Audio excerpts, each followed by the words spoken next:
तो ब्रेक के बाद आपका स्वागत है और हमारा सवाल यही है कि राम को लेकर प्रधानमंत्री नेपाल के ओली ने जो बात कही है, आखिर इसको किस तरीके से जवाब देना चाहिए, क्योंकि जो झूठ वो परोस रहे हैं वो नेपाल के लोग भी उसका विरोध कर रहे हैं, लेकिन ये हरकत दोबारा ना हो इसके लिए क्या करेंगे। स्वामी हरचेतन ब्रह्मचारी जी, गंगा के लिए आपने जो आंदोलन किया, फिर चाहे वो लोगों के बीच करना पड़ा हो, चाहे वो न्यायालय में करना हो, एक लंबी लड़ाई गंगा के लिए आपने लड़ी, लड़ते रहते हैं आप। अब क्या अंतर्राष्ट्रीय स्तर पर जो राम को लेकर नेपाल के प्रधानमंत्री विवाद खड़ा करने की कोशिश कर रहे हैं, जो कोई मानने को तैयार नहीं, लेकिन इन हरकतों को संत समाज कैसे रोकेगा? देखिए, हमारी वैदिक परंपरा है, हमारी भारतीय संस्कृति है।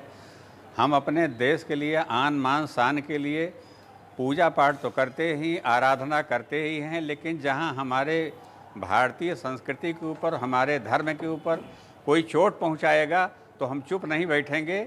यहाँ की 1 अरब जनता इसके लिए मुंह तोड़ उनको जवाब देगी, जिससे अपने जीवन में कभी भी वो अयोध्या के बारे में विरोधी भाषा न बोलें। ये हमारा संकल्प है।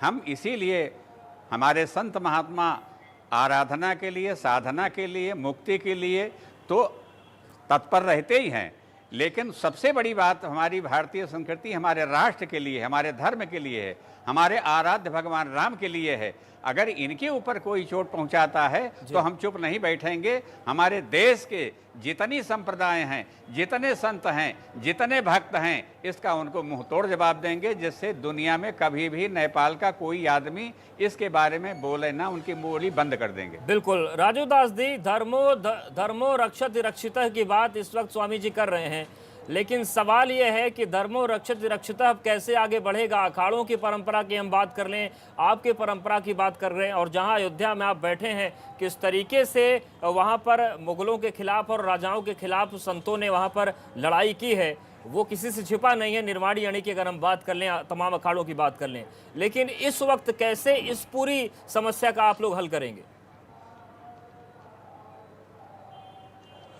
देखिए, अखाड़ों की संरचना इसीलिए हुआ था कि उस समय में जब छोटे छोटे राजा महाराजा हुआ करते थे तो आपस में लड़ा कटा मारा करते थे, लेकिन किसी धर्म के बारे में किसी चिंता मनन नहीं करते थे। तभी तो मुगल और जो है और विदेशी आक्रमणकारी हिंदुस्तान में राज कर पाए। लेकिन जब से अखाड़ों की संरचना हुई, सनातन धर्म संस्कृति रक्षा करने के लिए सेना का गठन हुआ, नागा सेना बनाए गए। नागा सेना लगातार सनातन धर्म संस्कृति की रक्षा करने के लिए 3 संप्रदाय बनाए गए, निर्माणी, निर्मोही, दिगंबर अखाड़े की संरचना हुई, और उस संरचना में लगातार कोशिश हुआ है। हमारे पूर्वजों ने लगातार अथक प्रयास किया है। धर्मो रक्षति रक्षता जो हमारे पूर्वजों ने कहा है, जो वेद पुराण शास्त्र में वर्णन है, हम लोग लगातार अथक प्रयास करेंगे, कोशिश करेंगे। और देखिए, ऐसा है कि राम मर्यादा पुरुषोत्तम है। भगवान श्री राम को पूरा विश्व मानने वाला है और पूरा विश्व ने इसकी लोहा माना है, तो हमारे आराध्य भगवान है। मैं अब ओली का बोली बदल गया है, उसकी भाषा बिगड़ गई है, तो उसके ऊपर भी कार्रवाई होगी और उसकी जो भाषा बोली है वो भी बदल जाएगी और शासन सत्ता से नीचे आ जाएंगे।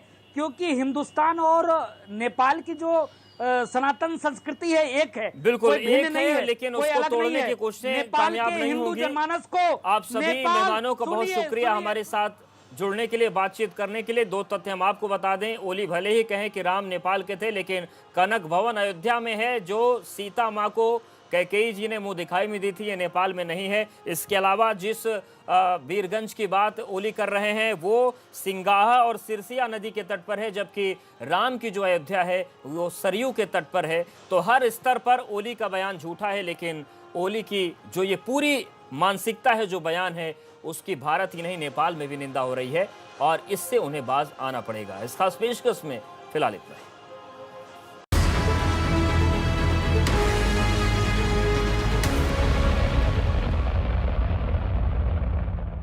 जय, हमने जो चेयर ऑर्डर की थी